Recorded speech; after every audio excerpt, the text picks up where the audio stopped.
Vitamin D दोनों है, एक न्यूट्रिशन जो हम खाते हैं और एक हार्मोन जो हमारी बॉडी बनाती है। कोविड-19 के टाइम पे तो विटामिन डी ने काफ़ी अटेंशन गैदर किया था, क्योंकि ये हमारी इम्यून हेल्थ को बूस्ट करता है, या सिंपल वर्ड में कहूँ तो ये हमें बाहर के इन्फेक्शन से बचाता है। विटामिन डी एक फैट सॉल्युबल विटामिन है और हमारे बॉडी में कैल्शियम और फॉस्फोरस के एब्जॉर्प्शन को प्रमोट करता है। इसके अलावा कई रिसर्च ने ये भी प्रूव किया है कि विटामिन डी हमारे बॉडी में कैंसर सेल की ग्रोथ को रोकता है और हमें इन्फेक्शन से बचाता है और हमारे बॉडी में इन्फ्लेमेशन को भी रोकता है। इसके साथ साथ विटामिन डी एब्जॉर्ब करने वाले जो रिसेप्टर्स होते हैं वो हमारे पूरी बॉडी में फैले होते हैं। तो इससे अंदाज़ा लगाया जा सकता है कि विटामिन डी का रोल सिर्फ हमारे बोन हेल्थ से रिलेटेड नहीं है, बल्कि इसके और भी कई सारे फंक्शंस हैं। तो चलिए लेट्स एक्सप्लोर विटामिन डी और जानते हैं कि ये हमारे डाइट में होना क्यों ज़रूरी है। विटामिन डी के वैसे तो कई सोर्सेस होते हैं, जिसमें पहला आता है फूड, जिसमें नेचुरली विटामिन डी प्रेजेंट होता है। दूसरा आता है फोर्टिफाइड फूड, जिसमें इंटेंशनली विटामिन डी मिलाया जाता है। और तीसरा होता है सन एक्सपोजर, वो भी एडिक्वेट अमाउंट में। बट मोस्टली सिर्फ फूड से हम विटामिन डी के डेली रिक्वायरमेंट को, या फिर जिसे हम रिकमेंडेड डेली अलाउंस बोलते हैं, पूरा नहीं कर सकते। तो बेस्ट तरीका विटामिन डी के डेली नीड को पूरा करने का क्या है? दैट इज़ विटामिन डी का सप्लीमेंट लेना।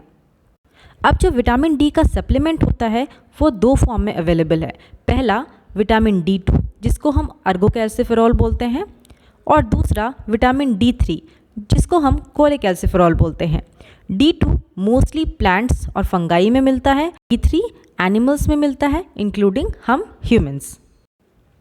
हमारे स्किन के थ्रू विटामिन डी का प्रोडक्शन मेजर सोर्स होता है हम सब के लिए, but mostly around 40% world wide population vitamin D की कमी से सफ़र कर रही है। इसका रीज़न ये होता है क्योंकि हमें लिमिटेड एक्सपोजर ऑफ सन मिलता है, बिकॉज हमारे लाइफस्टाइल ऐसा है कि हम ज़्यादातर इंडोर ही रहते हैं, या फिर हमारा जो सीज़न है वो विंटर सीज़न में सन काफ़ी कम होता है। इसके साथ साथ जो डार्क स्किन लोग होते हैं उनमें मेलानिन की मात्रा ज़्यादा होती है, और melanin as a shade act करता है, वो विटामिन डी का प्रोडक्शन हमारे स्किन में ज़्यादा होने नहीं देता। अब बात करते हैं कि अगर विटामिन डी की कमी है तो क्या क्या साइन और सिम्टम्स हो सकते हैं। तो सबसे पहला सिम्टम होगा फ्रीक्वेंट इलनेस और इन्फेक्शन, मतलब जल्दी बीमार पड़ सकते हैं, या फिर फटीग और टायर्डनेस, जल्दी थकावट होना, बोन एंड बैक पेन, इसके साथ साथ मसल पेन और डिप्रेशन एंड एंजाइटी जैसे फीचर्स होते हैं। इसके साथ साथ रिकेट एंड ऑस्टोमलेशिया, मतलब आपके बोन में सॉफ्टनिंग होगी, और there is bowing of leg, मतलब जो वेट बियरिंग एरियाज़ होते हैं जैसे हमारे पैर की हड्डी, वो मुड़ सकती है। और अगर ये बच्चों में होता है तो उसे रिकेट बोलते हैं, और अगर ये अडल्ट्स में होता है तो उसको ऑस्टियोमलेशिया बोलते हैं।